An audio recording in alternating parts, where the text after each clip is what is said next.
Jesus. திட்டம் இல்லாத வாழ்க்கையில கர்த்தர் இப்படி செய்ய மாட்டார். இந்த காலை என்கிட்ட பேசினது அதுதான். உன்னை அடைக்கிறேன்னா புரிச்சுக்கோ. உன்னை ஆசீர்வதிச்சுட்டு போறது எனக்கு விஷயம் கிடையாதுப்பா. உன் வாழ்க்கை மூலமா உன்னை இந்த பூமியில நான் செய்யணும்னு தீர்மானிச்சேன். ஆமே. நம்ம எல்லாம் என்ன கேட்டுட்டு இருக்கிறோம்? வாசலை திறந்தா மட்டும் போதும். நான் ஏன் அடைச்சே வச்சிருக்கிறேன் தெரியுமா? நீ நினைக்கிற வாசலை திறந்து ஒன்னு ஆசீர்வதிக்கிறது எனக்கு கஷ்டம். அது எனக்கு ஒரு விஷயமே கிடையாது. அதுக்கு ஒன்னு அடைக்கணும்னு அவசியமும். உனக்கு இந்த வேலையை தரதுக்கு, உனக்கு இந்த காரியத்தை செய்யறது, உனக்கு திருமணத்தை நடத்துறது, உன் பிள்ளைக்கு இந்த இது எனக்கு ஒரு விஷயம் கிடையாது.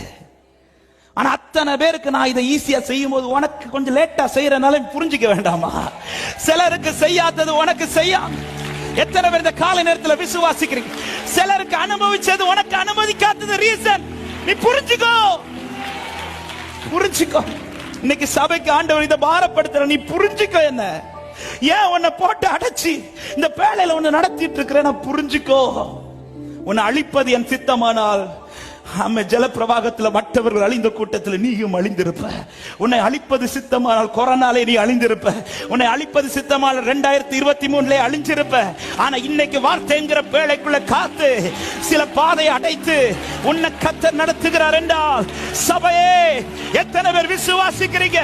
என் மேல் தேவ திட்டம், என் மேல் தேவ திட்டம்.